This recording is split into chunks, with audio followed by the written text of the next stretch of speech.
Audio Jungle.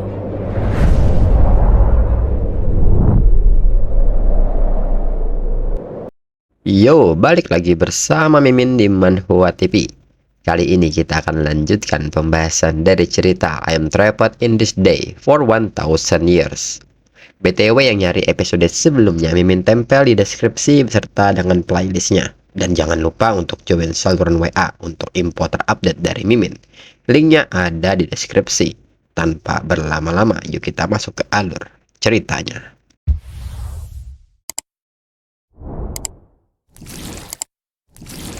Disclaimer, mohon abaikan hal ini jika kalian sudah mengerti. Ini peringatan mengenai konten di channel ini. Video ini berisi alur cerita yang mempermudah bagi pendengarnya untuk mengetahui isi ceritanya dan memahami alur ceritanya. Jika ada kesamaan tokoh dan tempat, ini benar-benar tidak disengaja. Dan peringatan bagi pendengar untuk tidak mencontoh atau meniru perkataan maupun perbuatan yang tidak baik yang ada di video ini, karena cerita ini hanyalah fiktif belaka. Jika mengerti, yuk kita masuk ke ceritanya. Cerita berlanjut. Mendengar hal ini, Wu Chen pun menilai ini sangat menarik saat Li Ruobing tiba. Sedangkan King Ying sendiri bertanya apakah Wu Chen tidak takut kalau Li Ruobing mengetahui hal ini. Wu Chen pun mengatakan bahwa sebenarnya Li Ruobing dan dirinya tidak menjalin hubungan. Ini adalah rahasia mereka. King Ying pun kaget mengetahuinya dan mengatakan bahwa Wu Chen sebenarnya juga palsu sama seperti 3 orang palsu sebelumnya. Wu Chen pun mengatakan bahwa hal ini pun juga tidak diketahui oleh adik laki-laki Li Ruobing, dan King Ying harus merahasiakannya. King Ying pun mengerti karena dirinya juga tidak ingin membuat masalah untuk dirinya sendiri. Selain itu, King Ying juga menyadari bahwa alasan Wu Chen berbohong kepadanya dan mengirimnya pegangan palsu adalah karena Wu Chen tidak takut pada Li Ruobing. Wu Chen pun segera merangkul King Ying dan bertanya apakah King Ying menyesal. King Ying pun mengatakan bahwa dirinya tidak sepenuhnya menyesal. Di sisi lain, Li Ruobing pun saat ini sedang pergi ke tempat Wu Chen. Menurut Li Ruobing, ini tidak masuk akal. Dirinya tidak bisa menemukan penjelasan yang masuk akal mengapa mereka bisa bersama. Bukankah King Ying bukan wanita seperti itu? Sama seperti Tao Manying yang menandatangani kontrak terakhir kali. Inti masalahnya adalah Wu Chen.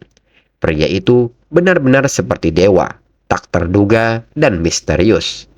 40 menit kemudian, kini Li Ruobing telah tiba di tempat Wu Chen. Wu Chen pun segera mempersilahkan Li Ruobing masuk. Saat masuk, Li Ruobing pun segera mencari-cari di manakah King Ying, dan Li Ruobing pun bertanya di manakah dia. Wu Chen pun segera menunjuk ke arah sana, karena saat ini King Ying sedang mengerjakan pekerjaan rumah. King Ying pun kini memanggil Wu Chen dengan panggilan sayang, dan bertanya apakah Li Ruobing sudah di sini. King Ying pun segera menyapa Li Ruobing dan menyebut bahwa mereka lama tidak bertemu. Li Ruobing juga menyapa balik King Ying dengan rasa terkejut. Dalam pikiran Li Ruobing, dirinya bertanya-tanya apakah ini King Ying? Apakah King Ying benar-benar memasak untuk Wu Chen? King Ying pun meminta Wu Chen untuk berbicara dengan Li Ruobing lebih dulu, karena supnya hampir siap. Dirinya akan mengaduk telur lagi. Mereka akan bisa makan sebentar lagi. Li Ruobing pun segera bertanya kepada Wu Chen apa yang sebenarnya terjadi. Wu Chen pun menyebut bahwa tidak ada yang terjadi. King Ying hanya menjadi wanitanya. Li Ruobing pun kaget dan bertanya bagaimana bisa King Ying bisa menjadi wanita Wu Chen. Sejak kapan ini terjadi? Wu Chen pun dengan santai menjawab itu dimulai hari ini. Li Ruobing yang nampak tidak percaya dan penasaran kembali menanyakan, apakah Wu Chen dan King Ying saling mengenal baik sebelumnya? Wu Chen pun menjawab tidak. Li Ruobing pun semakin penasaran dibuatnya. Tak berselang lama, King Ying pun memberitahu Wu Chen bahwa makanannya akan segera siap. King Ying pun meminta Wu Chen untuk mengawasi pancinya, karena dirinya ingin ke kamar mandi lebih dulu. King Ying pun meminta Li Ruobing untuk tidak hanya berdiri di sini dan mempersilahkan Li Ruobing untuk duduk karena makanannya segera siap. Li Ruobing pun kaget mendengar hal ini, dan segera Li Ruobing menarik tangan Wu Chen untuk mengikutinya. Dan di saat itu King Ying mengatakan bahwa cuciannya sudah selesai. Apakah harus dijemur di balkon? Namun jika seperti itu, spraynya tidak akan kering. Li Ruobing pun merasa aneh mendengar hal ini, karena King Ying terus memanggil Wu Chen dengan sebutan sayang dan selalu bertanya akan sesuatu. Li Ruobing pun merasa King Ying sangat sempurna untuk menjadi seorang istri. Setelahnya, King Ying pun sudah menyiapkan makanan untuk mereka dan mempersilahkan Li Ruobing untuk makan. Di saat itu, King Ying pun meminta Wu Chen untuk mencoba ini. Dirinya sudah lama tidak memasak. Dirinya tidak tahu apakah rasanya enak atau tidak. Li Ruobing yang memperhatikan hal ini menilai bahwa dari postur tubuhnya, King Ying akan menyuapi Wu Chen. Li Ruobing pun merasa heran, tingkat keintiman ini sudah keterlaluan. Wu Chen pun menyebut masakan ini bagus dan sangat enak. Dan kembali King Ying meminta Li Ruobing untuk segera makan. Li Ruobing pun merasa King Ying memaksa dirinya untuk memimpin gelombang ritme. Li Ruobing pun merasa tidak boleh seperti ini. Dirinya tidak boleh disesatkan lagi. Li Ruobing merasa harus mengambil inisiatif untuk menyerang. Lalu Li Ruobing pun bertanya sudah berapa lamakah King Ying bersama dengan Wu Chen. King Ying pun menyebut bahwa itu tidak lama. Mereka jatuh cinta pada pandangan pertama. Sejak pertama kali dirinya melihat Wu Chen, King Ying tahu kalau Wu Chen adalah takdirnya. Li Ruobing menilai bahwa dirinya tidak heran kalau King Ying akan jatuh cinta dengan seorang pria. Tapi sangat tidak mungkin untuk jatuh cinta pada pandangan pertama, terutama dengan latar belakang keluarga yang unik. Ini pasti ada kesalahan. Lalu King Ying pun mengatakan bahwa Wu Chen memberitahu dirinya kalau Li Ruobing dan Wu Chen bukan pasangan yang sesungguhnya. Li Ruobing pun kaget mengetahui hal ini. Namun King Ying meminta Li Ruobing untuk tidak khawatir. Dirinya tidak akan mengatakan apapun. Namun King Ying juga harus merahasiakan hubungan mereka. Cinta mereka belum bisa diketahui oleh dunia luar. Jadi Li Ruobing masih bisa berakting dengan Wu Chen. Bahkan jika Li Ruobing memiliki keintiman di depan umum, King Ying tidak keberatan. Lalu Wu Chen pun menegur Li Ruobing dan memintanya untuk segera makan. Dan di saat itu King Ying pun bergumam bahwa Li Ruobing itu palsu. Dirinya lah yang nyata. Wu Chen adalah miliknya. Li Ruobing yang melihat hal ini pun seketika kesal dan menilai King Ying memprovokasi dirinya. Li Ruobing pun seketika tidak ingin kalah dengan hal ini dan mengambil sebuah undang serta membersihkannya dan meminta Wu Chen untuk memakan undang ini. King Ying dan Wu Chen pun kaget dengan inisiatif yang dilakukan oleh Li Ruobing.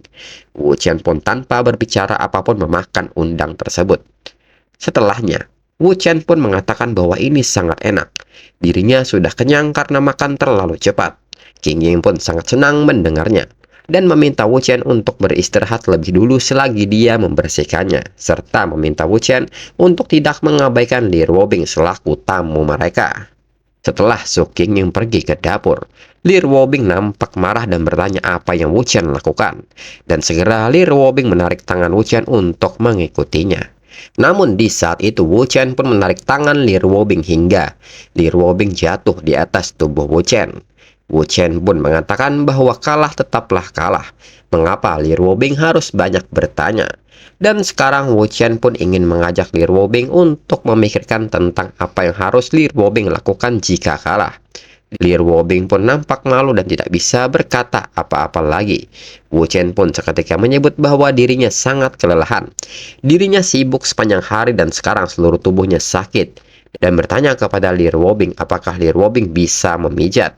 Li Ruobing pun bertanya haruskah dirinya memijat Wu Chen di sini atau di kamar tidur. Wu Chen pun menyebut bahwa tidak nyaman jika di sini dan mengajak Li Ruobing untuk ke kamarnya. Lalu 10 menit kemudian, King Ying kembali dan memanggil Wu Chen.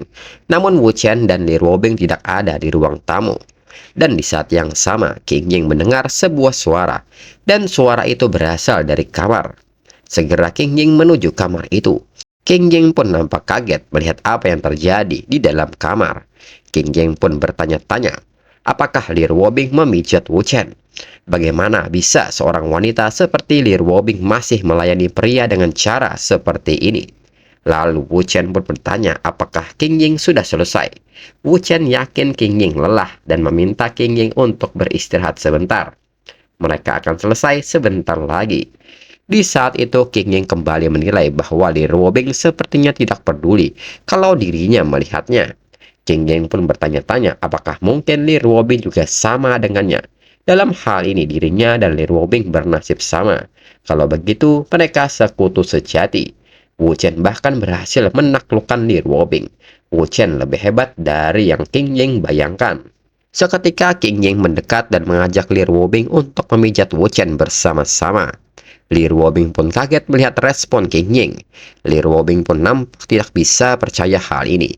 Saat King Ying melihat pacarnya dipijat oleh wanita lain, dia tidak hanya tidak marah, tapi bahkan ikut memijat bersama dengan dirinya. Dan King Ying memanggil dirinya dengan sebutan kakak. Li Ruobing pun bertanya-tanya ada apa dengan King Ying. Apakah King Ying sudah gila? Namun Li Ruobing yakin itu tidak mungkin.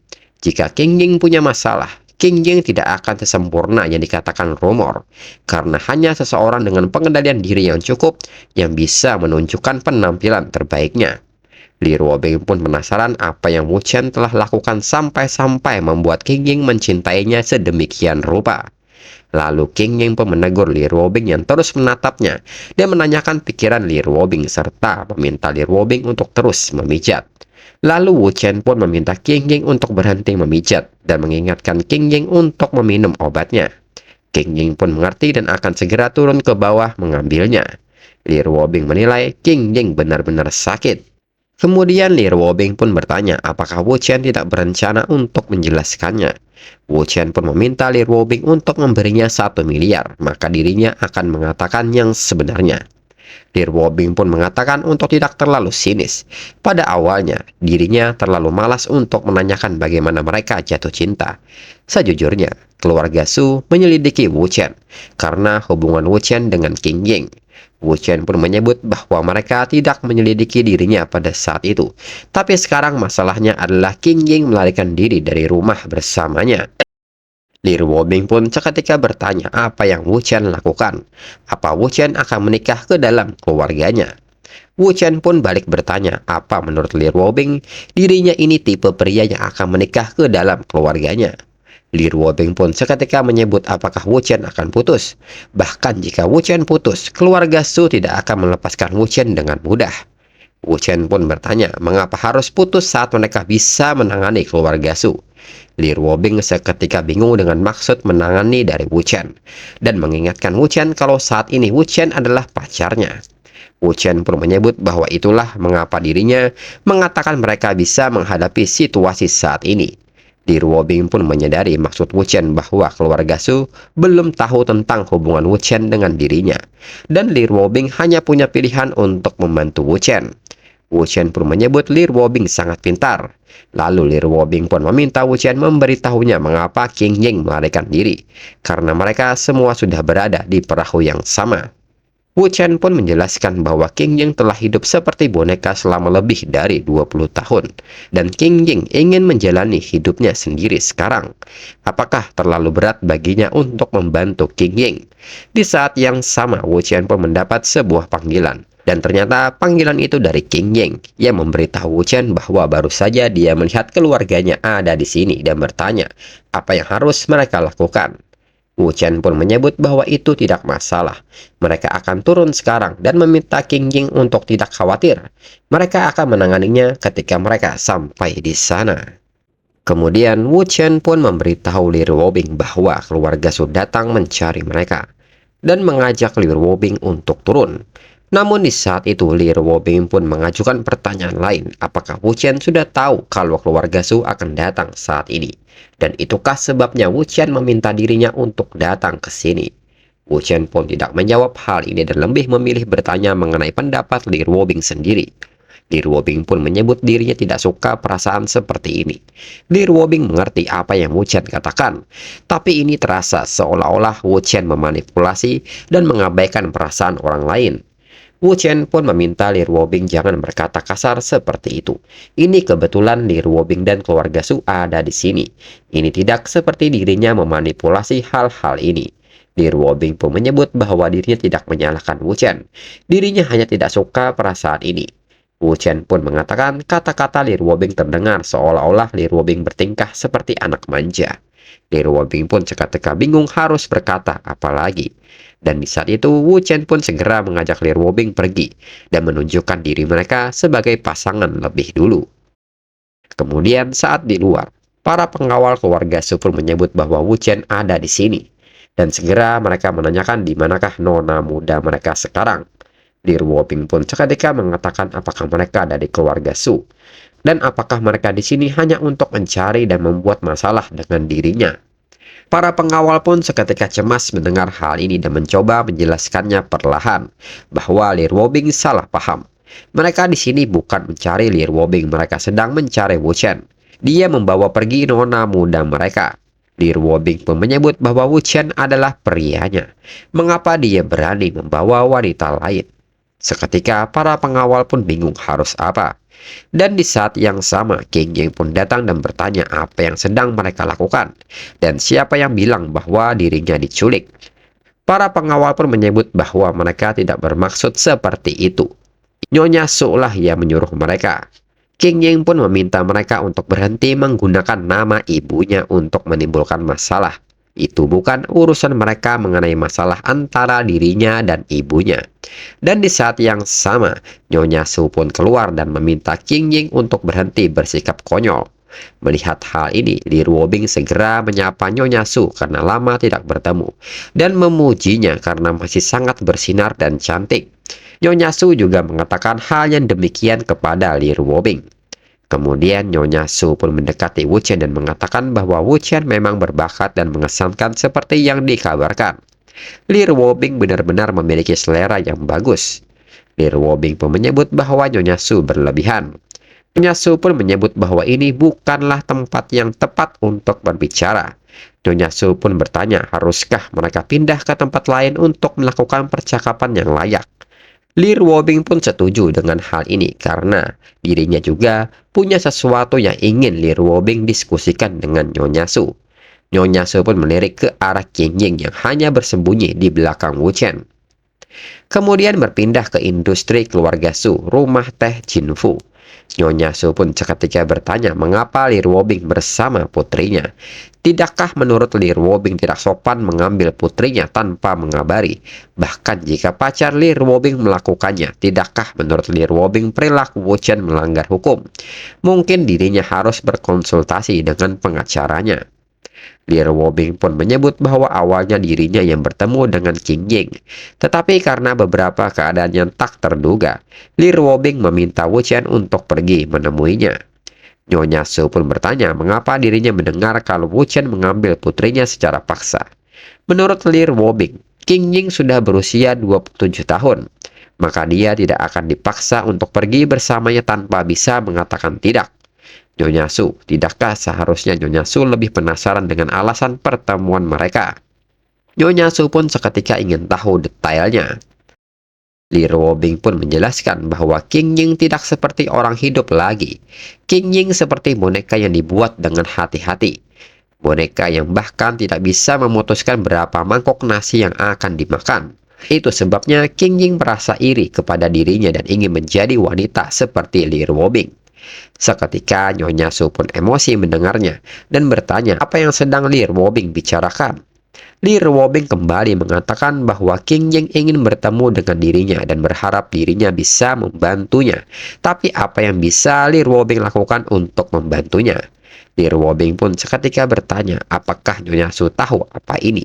Ini adalah obat yang dirinya konsumsi. King Ying membelikan obat ini untuk dirinya. Nyonya Su sontak bertanya, jika King Ying yang membelinya, lalu apa masalahnya?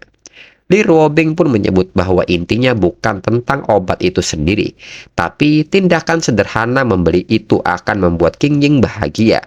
Dia tidak pernah membeli obat sendiri sebelumnya.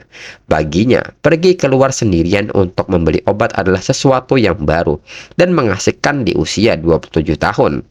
Li Ruobing pun bertanya apakah menurut Nyonya Su ada yang salah dengan hal ini. King Ying yang mendengar hal ini mulai mengerti dengan semua hal ini. Sedangkan Wu Chen berpikir bahwa ini seperti yang diharapkan dari Li Ruobing. Nilai penuh kepasihan dan penalaran logisnya. Li Ruobing pun menyebut bahwa King Ying sangat kesal dan tidakkah Nyonya Su mengerti. Hari ini, ketika Wu Chen dan dirinya ada, perilaku pembalasannya adalah pergi membeli obat. Tapi bagaimana kalau lain waktu? Apa yang King Ying lakukan ketika tidak ada orang di sekitarnya? Apa Nyonya Su tidak khawatir tentang hal itu? Dan tiba-tiba suasana pun seketika sepi. Lalu Nyonya pun mengatakan bahwa maksud Li Ruobing dirinya harus berterima kasih untuk hal ini. Li Ruobing menyebut bahwa King Ying adalah temannya, jadi tidak perlu berterima kasih kepada dirinya. Mendengar semua ini, Wu Chen pun tersenyum puas. Ini sangat bagus. Wu Chen pun merasa bahwa ini saatnya untuk menyelesaikan ini. Dirinya akan menambahkan bahan bakar ke dalam api. Wu Chen pun seketika meninggikan suaranya dan mengatakan kepada Nyonya Su bahwa dirinya dan Li Ruobing sudah bekerja keras sepanjang hari begitu saja. Mereka juga muak. Li Ruobing pun seketika bingung mengapa Wu Chen tiba-tiba marah. Namun Li Ruobing menyadari sesuatu dari hal ini. Wu Chen sebenarnya tidak marah. Dia mencoba untuk mempercepat. Li Ruobing yang mengerti pun merasa bahwa ini saatnya baginya untuk bermain bersama dan membuat pertunjukan. Li Ruobing pun seketika bertanya apa yang sedang dilakukan oleh Wu Chen. King Ying adalah temannya, jadi jangan berbicara seperti itu. Wu Chen pun menegaskan apakah Li Ruobing belum puas. Li Ruobing membantu King Ying. Li Ruobing takut dia akan melakukan sesuatu yang sembrono dan khawatir King Ying mendapat masalah. Tapi apa yang Li Ruobing dapatkan sebagai balasannya? Mereka bahkan tidak menghargai bantuannya. Wu Chen pun merasa kasihan kepada Li Ruobing. Li Ruobing pun mencoba menenangkan Wu Chen yang emosi dan memintanya untuk tidak berkata seperti itu. Anggap saja Wu Chen melakukannya untuk dirinya. King Ying adalah temannya dan meminta Wu Chen untuk berhenti berdebat atau marah. King Ying yang melihat hal ini menilai, kalau dirinya tidak tahu kalau ini akting, dirinya juga akan mempercayainya. Mendengar semua ini, Nyonya Su pun merasa harus benar-benar berterima kasih kepada Li Ruobing. Dirinya mengerti niat baik Li Ruobing sepenuhnya. Nyonya Su pun menyebut bahwa dirinya sebagai seorang ibu tidak bermaksud menyakiti King Ying. Mulai sekarang dirinya akan mempertimbangkan untuk mengizinkan King Ying melakukan beberapa hal sendiri. Sungguh beruntung King Ying bisa bertemu dengan Li Ruobing. Li Ruobing pun menyebut bahwa King Ying sangat baik hati. Semua orang menyukainya. Setelahnya, Nyonya Su menyebut karena ini sudah larut, dirinya tidak akan mengganggu mereka lagi.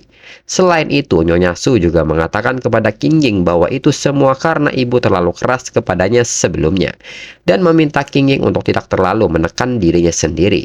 Lalu, Nyonya Su pun mempersilahkan King Ying untuk tinggal lebih dulu dan bermain dengan Li Ruobing hari ini. Dan Nyonya Su pun meminta King Ying untuk datang ke perusahaannya besok pagi. Dan ibu King Ying pun pamit pergi lebih dulu. Setelahnya, King Ying dan Li Ruobing pun akhirnya bisa bernapas lega. Wu Chen pun menyebut bahwa misi telah selesai. Tahap pertama dari rencana berakhir di sini. Lalu Li Ruobing pun menatap ke arah luar gedung dan menyebut ibu King Ying sudah pergi. Dan dia juga tidak meninggalkan pengawal atau orang dalam. King Ying pun bertanya apakah Wu Chen benar-benar marah barusan. Wu Chen terlihat sangat galak. Wu Chen pun seketika bertanya apakah King Ying bodoh dan menyebut itu cuma akting. Li Ruobing yang melihat hal ini meminta mereka untuk menghentikan hal ini sekarang. Lalu Wu Chen pun merasa ini saatnya untuk berbisnis. Siapa yang harus dirinya hubungi lebih dulu? Li Ruobing pun seketika menangkap tangan Wu Chen dan bertanya apa yang sedang Wu Chen lakukan, serta memintanya untuk tidak main-main. Wu Chen pun bertanya apakah dirinya bilang kalau akan menyebabkan masalah. Li Ruobing pun meminta Wu Chen untuk berhenti bermain-main. Semuanya baik-baik saja sekarang. Nyonya Su tidak akan melawan Wu Chen. Wu Chen bisa terus bertemu dengan King Ying di masa depan. Dan lantas apalagi yang Wu Chen inginkan? Lalu Wu Chen pun bertanya apakah King Ying ingin terus bertemu satu sama lain secara diam-diam di masa depan. Rasanya seperti mereka berselingkuh. apakah King Ying suka cara seperti itu.